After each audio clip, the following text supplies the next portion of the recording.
They had a little page called The Cult of Swayze and a picture of him with that microphone. I'm like, oh, this woman. She's great. Yeah. It's funny how you can sort of impart so much hatred against like school teachers through that character. You're like, oh God, that woman! It does remind you of your own kind of school experiences. Yeah. Well, that's beautiful, isn't it? I'm sure it doesn't look like that in the film, to be honest. That's publicity still, surely. I don't know. I remember that being the shot. I remember, of course. And then you pull to him, and he smiles because he knows. Yeah, well, yeah. I think that's it's the other way around. Yeah. But yeah. I don't remember it looking quite so like sunset pretty, and yeah, they definitely like amped up the saturation a little bit. So when did you get this then? Around this time last year. Yeah. They announced it with a screening at the Curzon Soho, and that I couldn't go. And Richard Kelly was there and kind of introduced it. Oh, really? Did a Q&A and all that sort of stuff. Oh, that'd have been cool. But for whatever reason, I don't think I was here. It would be very interesting to talk to Richard Kelly, because I remember when this film, I don't remember when it came out, but when I first saw it, and then he did another one called Southland Tales, which was a bit of a weirdy time travel. The Rock is a politician. No, he's not a politician. He's more bonkers than Donnie Darko, and it's got that bit with Justin Timberlake singing a Kaiser Chiefs song or a Killers song. I have no idea. I doubt. Yeah, it's like all of a sudden it's like a Killers or Kaiser Chiefs song just starts playing in the film, and then all these dancing girls start doing like choreographed stuff in the background. I think I saw it once, close after seeing Donnie Darko for the first time, probably. Yeah. And I'd have no memory of it other than Justin Timberlake with a sniper rifle maybe at some point. Yeah, he's on this little platform with a sniper rifle and he just shoots random people on a beach. It's a bit weird. Gosh. Yeah, and there's lots of like stuff about gun control because like there's a bit and like political activism and all this sort of stuff. Right. Okay. It's kind of interesting, but also it's kind of a bit crap. And it doesn't have anywhere near the charm that Donnie Darko has. Yeah, like who's the central character in Southland? That's the thing. There's like a few of them. Okay. And that's kind of I think a problem. Okay. But he also did The Box. Do you remember The Box? Yeah. And that was kind of a bit so-so, I think.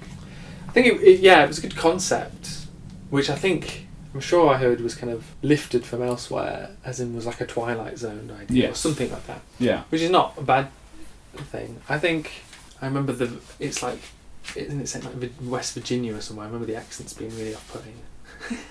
Yeah, and it had half of the Donnie Darko cast in it as well. No, not The Box didn't, but the Southland Tales did. So I forgot which one the Roberta Sparrow whichever one is goes into. Empty, yeah, probably that one. I want to buy this. Do it. Now that I'm going to now that I've bought a projector and speakers and stuff. It's sorted. Now you need to get your collection. Yeah. Well, it's funny. I started buying Blu-rays before I got a Blu-ray player because I was like, you knew you were getting. It's a good investment. Because I want to get a 1080p projector.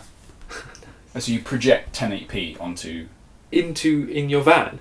I could put it in my van. That's cool. But obviously you're sort of limiting yourself a little bit in the space. But yeah, I think it's really interesting how Donnie Darko is one of those films that everyone really, really likes and it has some sort of weird, nostalgic charm to it. And it's the director's first film. And it's, I think, sadly, a bit of a fluke. Because it's not like he made another film just as good 3 years later, and then 3 years later he did maybe another film. It's like he's done like 1 or 2 movies. But I think it was a case of like everything just came together. I think so. I think it's one of those films where everyone has a different take or understanding of what actually happens and what it's about. Yeah. And to be honest, I couldn't sit here and like explain the plot beat by beat, despite having seen it so many times, because it does seem like, and from what I've read about the way that it was written, is it was kind of just a flow of consciousness, and like, you know, this is just the story inside of him, and he's kind of just put it out onto the page, and kind of obviously developed all this mythology around it. in terms of this book that he finds and all this sort of stuff. So I don't know. I don't think everyone likes it. I've spoken to lots of people. First of all, when I say that it's my favourite film, half of people have heard of it but never seen it. Yeah. And then the other response is, it's either, oh my gosh, yeah, I love that film, or yeah. No one's gone like, it's a solid C, or like whatever it is, arbitrary rating system that you want to use. It's like, no one said it's like an average film. Everyone says it's either an amazing film or they're not too bothered, you know. Yeah, I think that's right. But it's weird, because if someone's, like, I've tried to explain why it's good to people, and I've always ended up being, like, fumbling along and then like losing the plot a little bit. Yeah, and I think that's because it's not necessarily about what happens in the plot of it. For me, the reason why I liked it when I first saw it, I think it was like 16 or whatever, is it's more about just like a feeling and a general kind of atmosphere. Yeah. And I can't really explain what that is, but it just captures that something. It's quite. I think it appeals to a lot of like teenagers and teenage guys in particular. Like, it's quite angsty. Yes. The idea that like everything's on my shoulders, the world's gonna end. It's that sort of thing, and it kind of extrapolates that into this kind of sci-fi story. Yeah, and I think that's why it appeals to the people that it does. But you're right. If you start explaining, well, it's about Bunny, and he's seen this giant person in like a Halloween costume, and then. It just sounds a bit shit. It's almost as if like you have to say that it's better to sell the film on its emotional resonance it has with a particular time in your memory, which is sort of more being like 16-year-old at high school, rather than saying like it's a film about time travel, but it's not really about time travel, and there's this guy and there's that guy and yada yada yada. Yeah, I think it's one of those, again, for the people that I've seen and like my friends and things like that, it was one of those rite of passage films. So like, if you're interested in cinema and you kind of grown up on whatever it is, whether that's Lord of the Rings or Star Wars or Spielberg films, kind of Hollywood entertainment. Yeah. And then most of the path that people go down is you get into Tarantino, or you start watching like Scorsese movies. Exactly, yeah. And some people will then start delving into like Fincher movies as well. Fincher's a big thing, but people start going back to classic films and Hitchcock and all that sort of stuff as well. But I think Donnie Darko is another one of those like rites of passage, like a cult film. Yeah, that there's nothing else like it, so people can watch it for that. I think when I think about why I enjoy the film, is that even though it's set in the 80s and is very specific about the time period it's set, because they talk about that political... who are you going to vote for, Dukakis or... you think Dukakis will provide for our family and all this sort of stuff. It's set in the 80s. The music even though the music isn't that 80s, it feels... Yeah, it's late 80s, but it's all like period appropriate. Right? Yes, yeah. The dynamics of the characters at school, like his mates, the bullies, the love interest, his younger sister, her friends, his older sister, all those people, I can see all those people at my high school, or even my primary school. Like you can see those character archetypes. So even though it's set in the 80s, what I like about it is for me, it's definitely set in a period where there's no internet. And mobile phones are like very... Well, non-existent. Well, obviously in Donnie Darko it's non-existent, but even when I was in my early years in high school, mobile phones weren't really a thing. They weren't like... Everyone had them. So like, a few people had them to like call their mum to pick them up after school. Yeah. And we used to play Snake on them. And that was about as far as it went. It wasn't like everyone had a mobile phone, they wanted to like WhatsApp their mates. Sure. Yeah. Or fucking watch YouTube on their phone. That wasn't a thing. And so when I think about Donnie Darko, it's like it's that pre-internet generation, which I think we were just on the edge of. It's like we went through most of school, and then the internet came in like middle of high school. Yeah, in terms of that being a portable thing that everyone had around with them, absolutely. Yeah. So I know what you mean. I think, So it's what I'm saying is, even though it's a different time period, I can relate to it. And it's yeah. like, oh yeah, that's like being in high school. Yeah, well, I think that's the thing about high school movies is that it's kind of a universal experience for most people in the West. Have yes, meaning, we all have that same kind of experience of school. Yeah, and that's why it doesn't really matter what period it's set in. It's interesting though that it is set in the 80s. Presumably, that's when he was at school. That makes sense. And so because he was very young when he was like 21, 22, insane. something ridiculous. Yeah. No, 20. I think he was 24 when he made it. That sounds about right. Yeah, I think he was 24, and then when it came out and released, and he was about 25. Okay. That's what I think I remember hearing. Yeah. That makes sense. Yeah. So I guess for him, it's just this is this is the time that I was at school, so it makes sense to write it there. Yeah. But like aside from the whole, if the characters had phones and laptops, it could have impacted the plot somewhat. It doesn't necessarily need to be said then, but I guess he's adding in these themes of what's happening politically and even things like the way they spend their free time in a pre-internet time, making fun of Grandma Death and looking at her from their like little vantage point with a sofa outside and stuff. Right, it's I didn't do that, but I remember people kind of spending their time like that. Yeah. It's like, oh well, what do you do after school? It's like, well, you're gonna go round the little go to the den territory, yeah. As in like the streets of your friends, and then like you say, can so and so come out, and you all wander off and you go to the park. Or playing outside. Playing outside. That's a normal thing.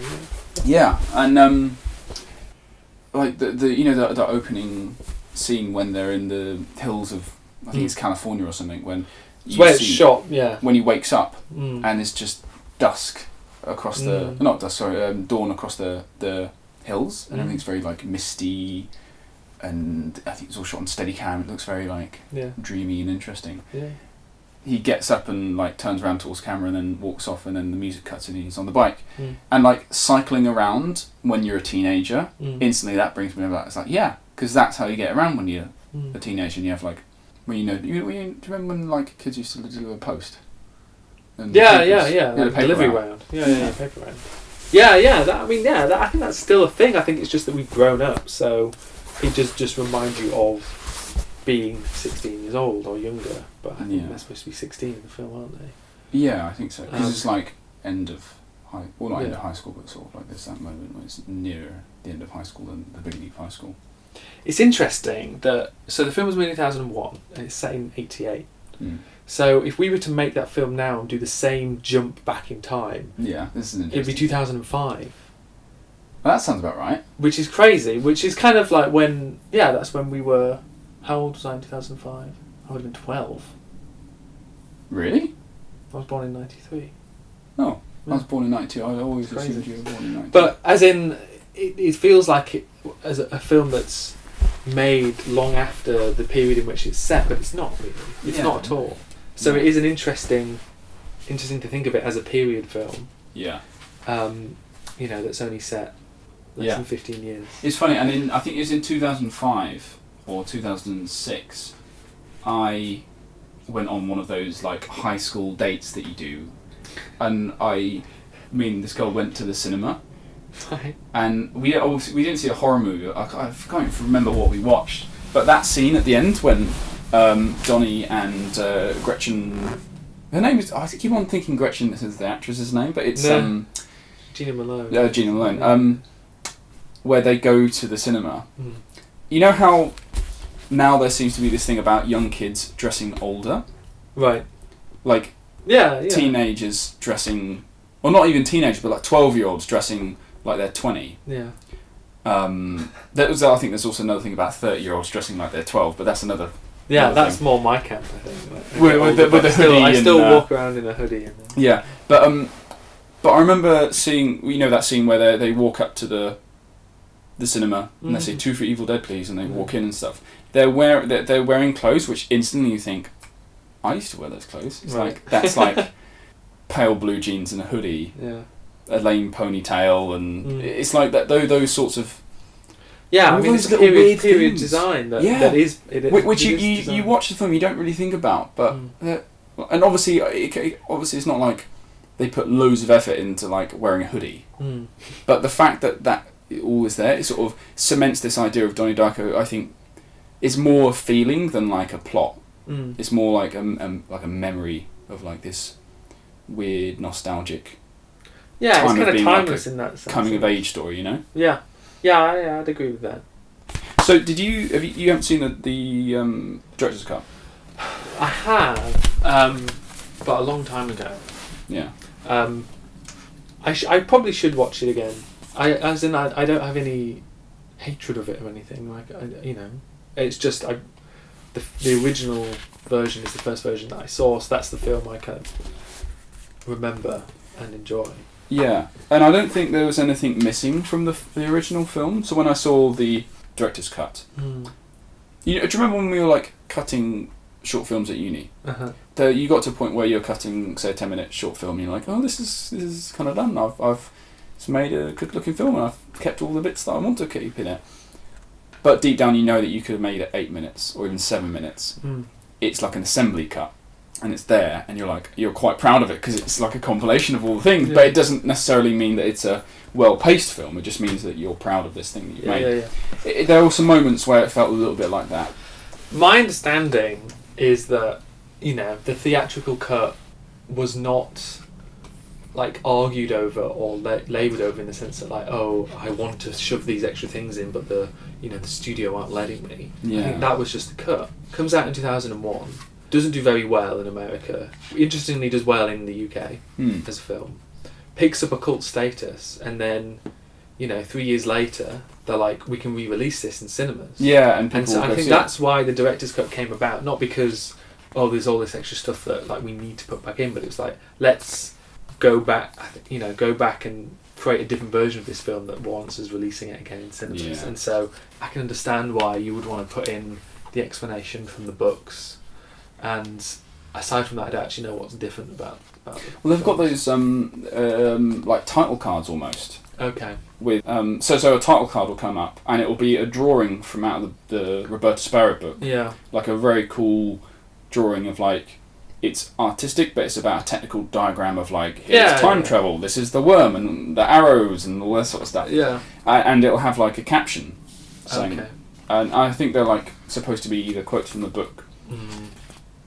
And it's a cool idea, but I think it comes across as a bit, well, you didn't need to tell me I think what that signals to me is that you're supposed to be paying attention and understanding that, whereas actually you don't need to. This is what I mean, like he's invented this entire mythology in order for the story to work. So this idea of there, being alternate dimensions and wormholes between the dimensions, and this thing about like the manipulated living, who are the people in one dimension who are helping Donnie get back to his correct timeline. All this crazy stuff that he's invented, the liquid spears and all that stuff. But you don't need to sit down and like intellectualize that or learn it to enjoy the story. It's just happening in front of you. And then if you're inclined and nerdy enough to want to go and see what this stuff is that he invented, then it's there. I don't think you need to force it on the audience necessarily, because as you say, it's not really about that. It's just about the feeling of the story, I guess. Yeah, absolutely. Yeah, I just love this movie. I'm just looking through this book. Have you ever seen it in the cinema? No. I think they showed it and I'd love to. The Everyman in Leeds. That's good. That's a good cinema. Which was but it was a small screen, and they just played the Blu-ray. Oh. And I was like, well, fair enough. But I'd love to see it on a big screen. Yeah, and I'd love to see like if there was an original print of it, something, Oh yes, I was trying to think about. I was talking about clothes earlier, and I was like, it's kind of weird that. But look at this, dungarees. Right, and that was something that they were wearing, and I was like, no one wears dungarees, but no. Yeah, they're kids, they're exactly. So they dressed like kids, even though they may be like pushing 20. They dress 5 years their junior, as opposed to the other way around, which is what I think everyone does nowadays in movies. That's true. I think no one fucking dresses their age in films. Yeah, that's such a fucking creepy, interesting part of the film where he burns down the house. I like that. It's stuff like that again you kind of gloss over because it's just presented as here's something that's happening, but he's burning down a house, and he does all this crazy shit in the film that when you think about it, clearly signals that there's something going on much more than you'd imagine. When he trashes the school, he's put a flipping axe into the head of a bronze statue. Yeah. So imagine if that was a scene that we saw. How would that happen? Is he like jumping like 12 feet up in the air and smashing like how does he have the strength to do that? Yeah, it's sort of like this element of supernatural that everyone sort of forgets. They're like, oh, I don't know how that works, so I'm just gonna forget that it even happened. You know? But it adds to the mystery, and I guess there's a certain boldness in doing that in a story. Like, you have to be quite confident in what you're trying to do as a whole. Yes. And maybe that's why some of his later films weren't quite as well received, because they don't really amass to more than the sum of their parts. Can't really tell you what they're about. That's a good way of putting it. Whereas Donnie Darko, it all comes together in this amazing, cyclical, nice, neat little bow. Yeah, and you know, and like, and even like the wrap-up beats at the end of the film where you have Mad World. Is it Mad World? Yeah. All around me, that song, and it's playing, and you glide through all the characters, and you go to like Patrick Swayze waking up in the middle of the night in a cold sweat because he knows something's fucked up in his head. And that's amazing. Like, that moment was really, really interesting, and like and like and like the mum wakes up as well, and it goes over to the guy who plays Frank, the actual guy who plays Frank, or he's like sitting in his room, and there are like candles and loads of drawings of bunny rabbits and stuff. It works. And I'm not sure if the music disguises the fact that as a film it doesn't really make sense. You think so? What do you mean? You think the music?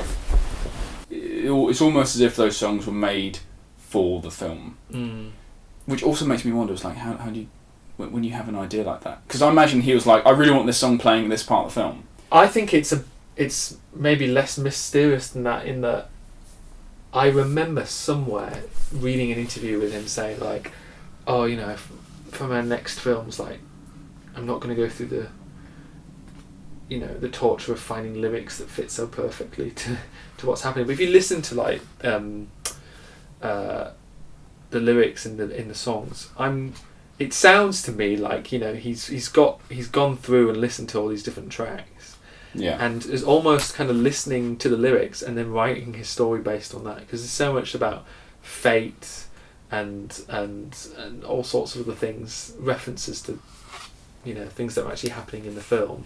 I don't think it's like he wrote this script and then retroactively went back and thought this song's going to work. I think it must have been part of the writing process. Yes, I imagine so.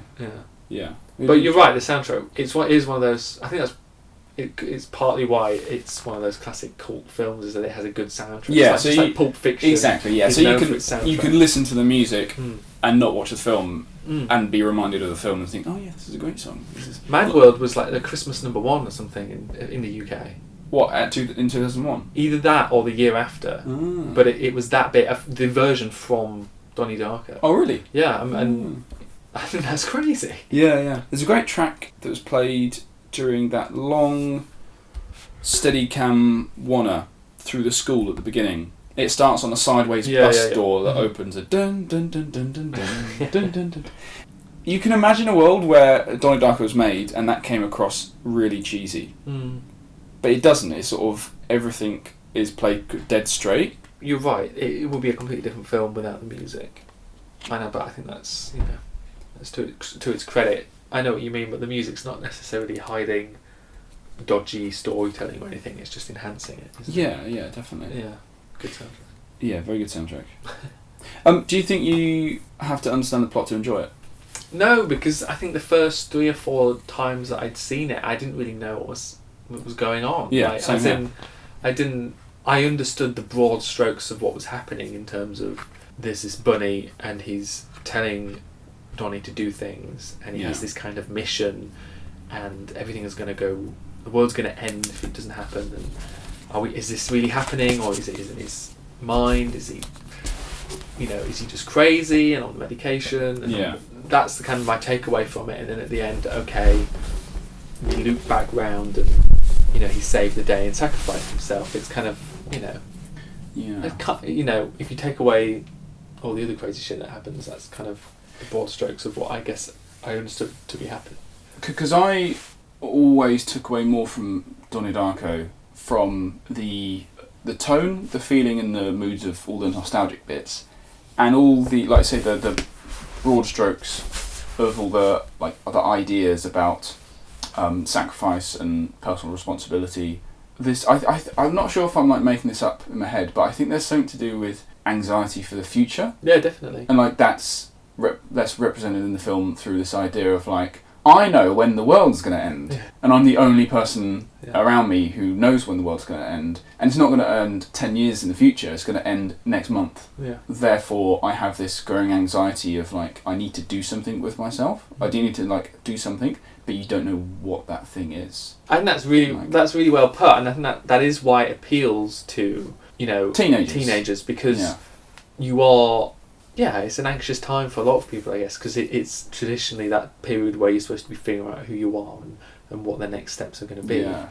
And I think you're exactly right. It is about fate and how much can you control what's going to happen in the future, all that sort of stuff. And that was one of the reasons why I loved it, but I can never sort of explain that to someone and say, you should watch this film because of this great story. Because it's not really a story, it's more you're that's the thing, you can't impart your own experience onto someone else. You just got to tell them to watch the film. Yeah. But that's interesting that that's your takeaway from it, because it was the same for me as well. Yeah. and with things like the fact that the parents don't seem to listen to Donnie Darko, but at the same time Donnie Darko isn't exactly open or explaining his experiences at all. It's everyone has this weird elements of not talking to each other, and it's not like they're not getting on at all. They're getting on, but everything's a bit fragmented and separate because everyone's not really explaining I feel like this or I feel like that, and it sort of erupts in little moments where they're having dinner and they're eating pizza. Donnie's little sister's what's a fuck ass, and then the dad laughs, but the mum doesn't, and that's their little. Both those parents, I think, I haven't seen cinema parents like that since, because they're so good. They're like the cool parents, as in they care obviously about what's happening to Donnie.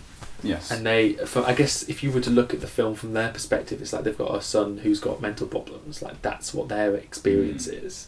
It's just played so well because her in particular, when they were at the psychiatrist. And his psychiatrist is explaining that Donnie's got these daylight hallucinations and is intercut with him and the kind of stabbing them, the kind of portal, whatever. Her performance then, when she's kind of crying but kind of smiling through it and wanting to be strong. Oh God, so good. That's really.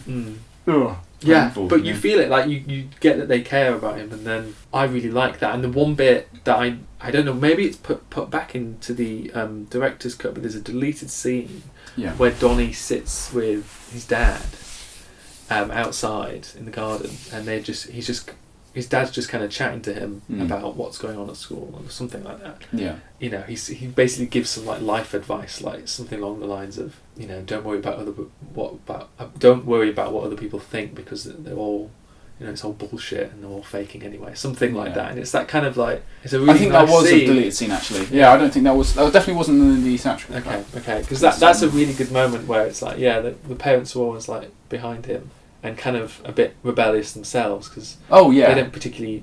They find it funny when he. I love that moment where he and it's weird because you don't think they're gonna say the line. You think it's gonna cut away, but it pans up, and then it's the teacher saying, "He told me to forcibly insert the lifeline exercise chart to my anus," and she drifts off. The dad is trying to not to laugh after she said that. Well, he does. He lets out a laugh, doesn't he? No, he's hard like that. Yeah. No, it's very The parents are great. Yeah, because even the mum, she doesn't laugh in the same way. But there's a moment where that lady, Miss Farmer, Kitty Farmer, maybe comes to the house and asks the mum, Donnie's mum, to help her out. She says something like, "I don't know, Kitty. It's a bad week. Jim's out of town," or something like that. And I was like, Eddie's in New York. Yeah, Eddie's in New York. Yeah. And I don't know where Jim's So and that happened, and I think I got that sense of the mum hates this woman as just as much as the dad does. Yeah. She understands that you have to be. You're in this social environment where everyone has to get along. You can't just swear at everyone all the time. But the dad obviously recognises that from. That's his. Yeah. Yeah. Absolutely. I want to watch that deleted scene actually when he tells Donnie that it's all bullshit. Yeah. I think that would be. That would be on the DVD. Yeah, yeah, definitely. And like even the villain, like the fucking psycho. Sorry, there's the psycho guys with the knife at the end.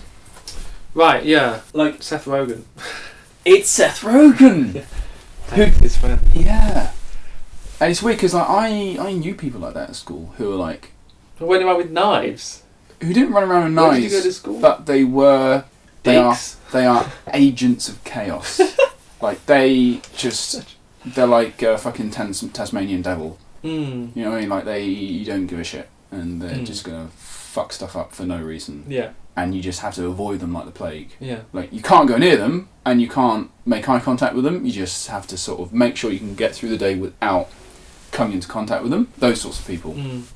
So there was one guy in high school, and there's another guy in primary school who I knew like that. Mm. And even when they're really little, it's like you still know that they're like a bit fucked up individuals, and they have like horrible home lives and all this awful stuff. The fact that the school system in Donnie Darko is ineffectual in sorting out those people, or like trying to like the most the teachers can do is do what the science teacher says. Just get out. Like get the fuck out of my classroom. Yeah. Get out. But that's all they can do. They can't stop Donnie Darko being like threatened in the fucking toilet at the beginning of the film, and they can't stop them from following them around during Halloween, Right. which obviously happens and it's like it's like such an awful thing. And like that's the one thing that I thought was really interesting and like good about Donnie Darko. You know, I talked about that element of anxiety for the future, and not necessarily for the future, but like something bad is going to happen, and you've got to do something to make sure it doesn't happen. Like you've got to take action to make sure the bad thing doesn't happen, and that like foreboding. Because I remember when I first watched Donnie Darko, I was really young, and the bit where Gretchen gets run over really affected me. Right. I was like, oh my god, this is the worst thing ever. Because it affected me more than watching films like Jaws. Any other horror film, or even like some of those like screwed up torture porn or home invasion movies, which are legitimately like terrifying, especially home invasion movies. But the bit where Gretchen gets run over is such a mundane way of getting killed, and kids can get run over, and that's the thing that your parents always tell you when you start going out. It's like, look out for the road, like, you know, don't be an idiot when you're crossing the road, sort of thing. Yeah. And I remember when I was little, my dad used to tell me that there are two things I should be, that I should watch out for: cars and other kids your age. He said most things are fine, but watch out for kids your age and cars. What does he mean? Watch out for kids your age? Well, in the sense that kids younger than me are not going to pick a fight with me. Right. Kids older than me are also not really, like, if you're 16, if you're like a 16-year-old bloody nutcase at school, you're not going to pick on a 12-year-old because it's sort of like, why bother do that? Yeah. But if you're another 12-year-old, you'll scrap with them. Yeah. They'll be there's like a realistic element of threat. Okay. Yeah. Of like playground bullying escalating into fights amongst people your own age, whereas amongst different year groups this doesn't really happen that much. You're talking about Gretchen being run over? Yes, the element of foreboding and the bad thing might happen in the future, and you should make an action to ensure that doesn't happen. Sure. Yes, the anxiety for the future generally. Yeah.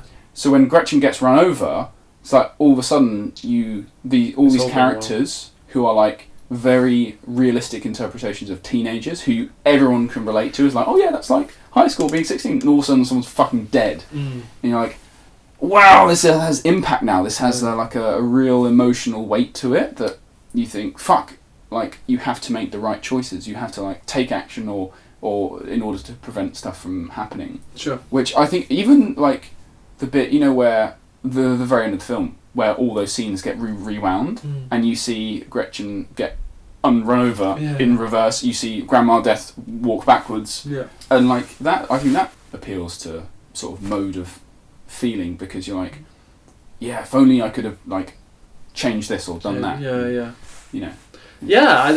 I get that. It sounds like you have your experience of it seems even more personal than mine, as in you're like projecting your own. Oh, that definitely happened when I first saw it. Yeah. Onto the thing.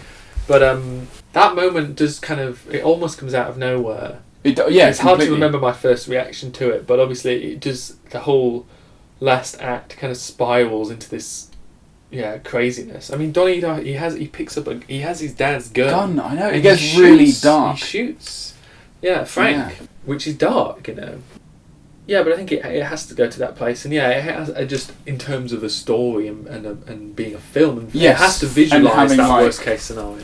Archetypal characters and like good and evil and all those things. You kind of have to have stakes, and you have to absolutely to make it work. Yeah, but you're right. Foreboding is a good word for it. In that's Donnie's whole experience, isn't it? After he's in the kind of alternate dimension, and I think. And I remember like rewatching Donnie Darko when I was young, and it getting to the point of the film where even like when the four of them pull the ET thing and they get on bikes, and they go. We have to go to Grandma Dad's house for some reason, whatever. And like, what's that boy trouble at the old mill type bike scene. Yeah. And they get to there, and they're mucking around on the piano. Yeah. I remember rewatching the film, so I know what's going to happen. Yeah. I'm still I think I was about 15. And it's my second or third viewing of the film, maybe second viewing of the film. So I know what's going to happen. I'm still quite young, so I don't really... I can't really, watch a film if you can watch a film when you're 20, and you can really, It's like being a more mature reader and understanding a book better. Okay. If you... there are films that you watch when you're young and it went right over your head, and then you... Anyway, definitely. So, still quite young, second viewing, and I'm watching the film, and it gets to that moment. And I remember pausing it and thinking, do I really want to watch someone get fucking run over and then another guy gets shot in the face? And wow, you yeah, because it's and I was thinking because it gets really dark before you have this still quite dark but uplifting, not really that uplifting, but like a very full of pathos ending where you have this element of sacrifice. Yeah, definitely.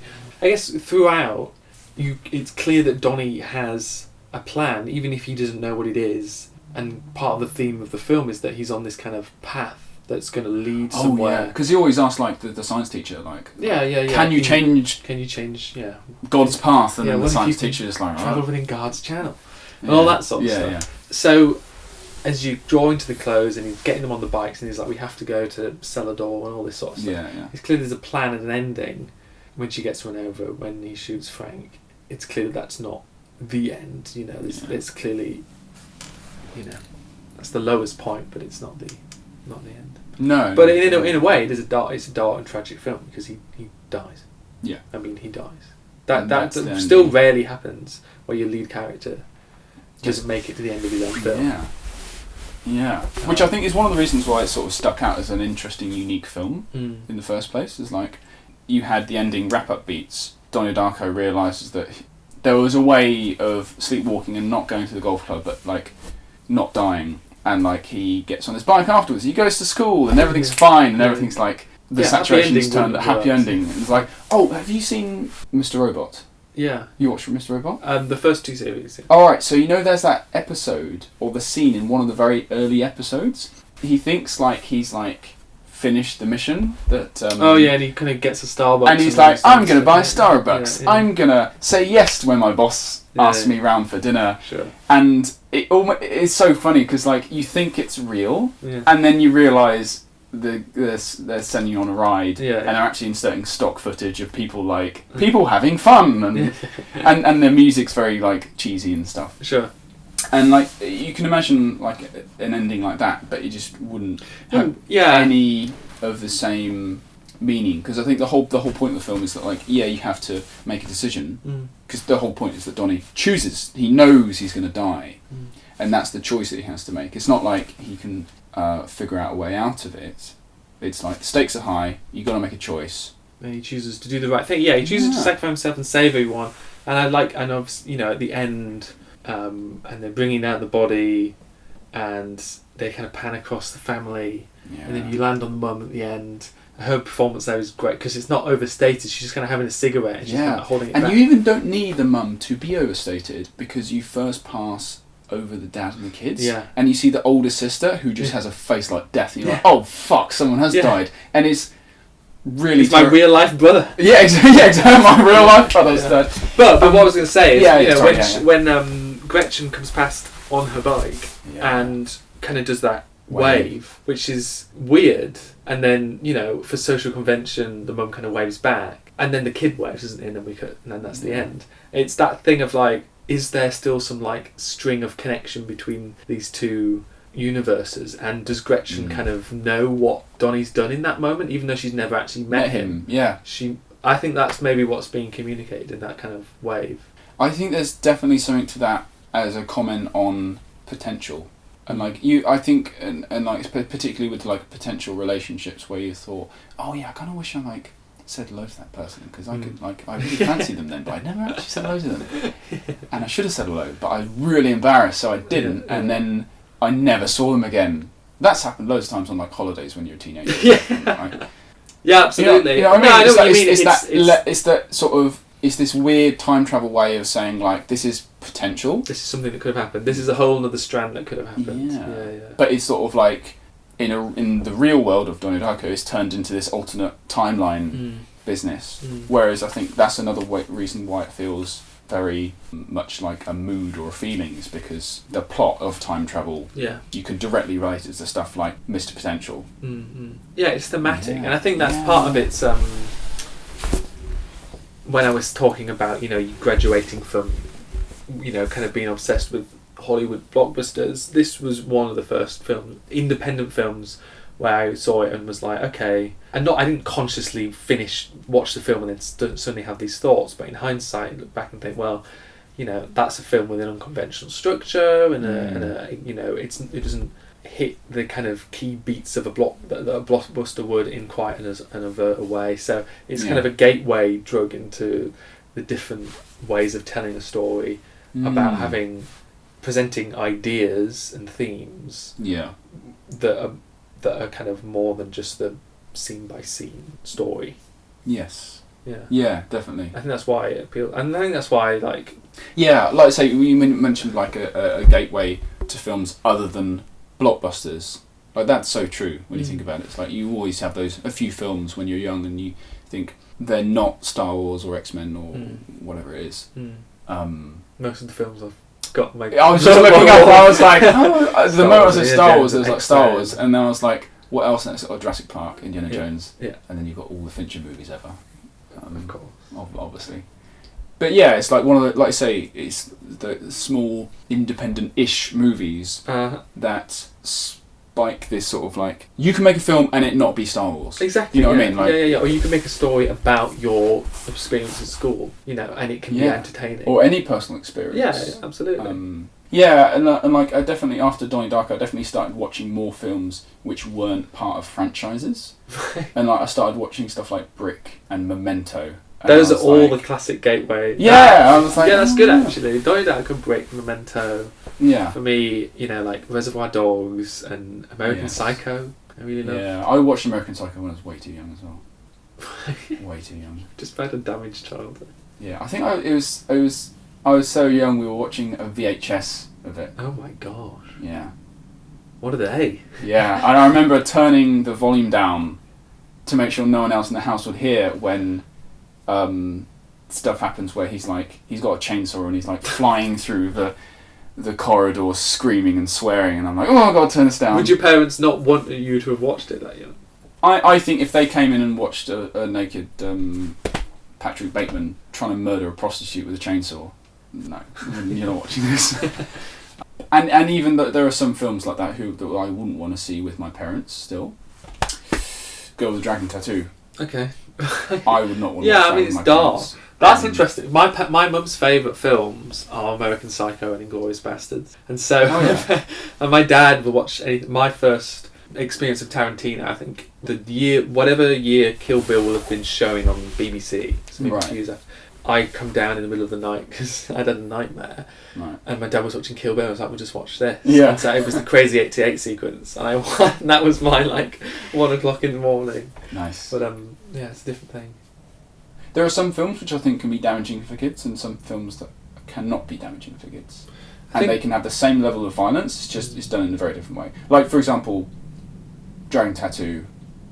Yeah, you it's wouldn't like, show that. fuck, that is insanely terrifying and disgusting and horrible, and but I would definitely like if I had a 12-year-old in the future and we're going to watch a film, and I'd be like, yeah, of course you can watch Starship Troopers, because even though because you can enjoy it on the fact that it's aliens and guns, I can enjoy it because it's a is it satire or is it glorifying fascism, all that sort of stuff in it. But at the end of the day, the violence isn't that like, yeah, there's a bit of blood in what do you call it, Starship Troopers. It's not psychologically terrifying. No, of course not. Yeah, you wouldn't. You know, I think fundamentally, like, if you're too young, you wouldn't enjoy the film. So why are you watching it? Like, as in, you know, Dragon 2 is a complex narrative, really. Yeah, that's a kind of obviously. That's kind of a bit too extreme an example. Yes. But something like Reservoir Dogs, you know, I think you'd be 13 and watch that, and maybe I would be. I mean, I've grown up on all sorts of stuff, and it's hopefully not affected me too negatively. Yeah. You know. Yeah, definitely. But I remember watching more violent stuff than I want to call Donnie Darko violent. It's not really done it, but like the fact that you have scenes where you show teenagers being run over, shot in the face, and getting crushed by a fucking jet engine. Jet engine. I think that is more affecting from the point of view of being a teenager than it's watching, in our world. Than watching Reservoir Dogs, where it might as well be like it's playing cops and robbers. Yeah, sure. And even though it's like, yeah, a guy gets his ear cut off and stuff.